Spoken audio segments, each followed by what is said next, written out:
भागवत महात्म 7वां अध्याय। चित्रगुप्त ने उन दोनों के कर्मों की आलोचना करके दूतों से कहा कि बड़े भाई कुंडल को घोर नरक में डालो और दूसरे छोटे भाई विकुंडल को स्वर्ग ले जाओ जहाँ उत्तम भोग है। तब एक दूत तो कुंडल को नरक में फेंकने के लिए ले गया और दूसरा दूत बड़ी नम्रता से कहने लगा कि हे विकुंडल, चलो तुम अपने अच्छे कर्मों से स्वर्ग को प्राप्त होकर अनेक प्रकार के भोगों को भोगो। तब विकुंडल बड़े विस्मय के साथ मन में संशय धार कर दूत से कहने लगा कि हे यमदूत, मेरे मन में बड़ी भारी शंका उत्पन्न हो गई है, अतः मैं तुमसे कुछ पूछता हूँ। कृपा करके मेरे प्रश्नों का उत्तर दो। हम दोनों भाई एक ही कुल में उत्पन्न हुए हैं, एक जैसे ही कर्म करते रहे हैं। दोनों भाइयों ने कभी कोई शुभ कार्य नहीं किया, फिर एक को नरक क्यों और दूसरे को स्वर्ग किस कारण प्राप्त हुआ? मैं अपने स्वर्ग में आने का कोई कारण नहीं देखता। तब यमदूत कहने लगा कि हे विकुंडल, माता पिता पुत्र पत्नी भाई बहन से सब संबंध जन्म के कारण होते हैं और जन्म कर्म के भोगने के लिए ही प्राप्त होता है। जिस प्रकार एक वृक्ष पर अनेक पक्षियों का आगमन होता है, उसी तरह इस संसार में पुत्र भाई माता पिता का भी संगम होता है। इनमें से जो जैसे जैसे कर्म करता है वैसे ही फल भोगता है। तुम्हारा भाई अपने पाप कर्मों से नरक में गया है, तुम अपने पुण्य कर्म के कारण स्वर्ग में जा रहे हो।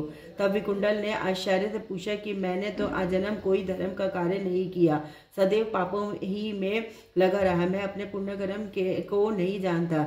यदि तुम मेरे पुण्य कर्म को जानते हो तो कृपा करके बतलाइए। तब देवदूत कहने लगा कि मैं सब प्राणियों को भली भांति जानता हूँ, तुम नहीं जानते। पर सुनो, हरिमित्र का पुत्र सुमित्र नाम का ब्राह्मण था, जिसका आश्रम यमुना नदी के दक्षिणोत्तरी दिशा में था। उसके साथ जंगल में ही तुम्हारी मित्रता हो गई और उसके साथ तुमने 2 बार माघ मास में श्री यमुना जी में स्नान किया था। पहली बार स्नान करने से तुम्हारे सब पाप नाश हो गए और दूसरी बार स्नान करने से तुमको स्वर्ग प्राप्त हुआ। सो हे वैश्यवर, तुमने 2 बार माघ मास में स्नान किया, इसी के पुण्य के फल से तुमको स्वर्ग प्राप्त हुआ और तुम्हारा भाई नरक को प्राप्त हुआ। दत्तात्रेय जी कहने लगे कि इस प्रकार वह भाई के दुखों से अति दुखित होकर नम्रता पूर्वक मीठे वचनों से दूतों से कहने लगा कि हे दूतों, सज्जन पुरुषों के साथ 7 पग चलने से मित्रता हो जाती है और यह कल्याणकारी होती है। प्रेम की चिंता ना करके करते हुए तुम मुझको इतना बताने की कृपा करो कि कौन से कर्म से मनुष्य यमलोक को प्राप्त नहीं होता, क्योंकि तुम सर्वज्ञ हो। हरे कृष्ण कृष्ण कृष्ण हरे हरे, हरे राम राम राम हरे नारायण नारायण नारायण गोविंद नारायण नारायण गोविंद नारायण नारायण। हर हर महादेव, हर हर महादेव, हर हर महादेव। श्री शिवाय नमस्तुभ्यं, श्री शिवाय नमस्तुभ्यं, श्री शिवाय नमः। ओमकारेश्वर ज्योतिर्लिंग महादेव की जय। ओमकारेश्वर ज्योतिर्लिंग महादेव की जय। ओमकारेश्वर ज्योतिर्लिंग महादेव की जय हो।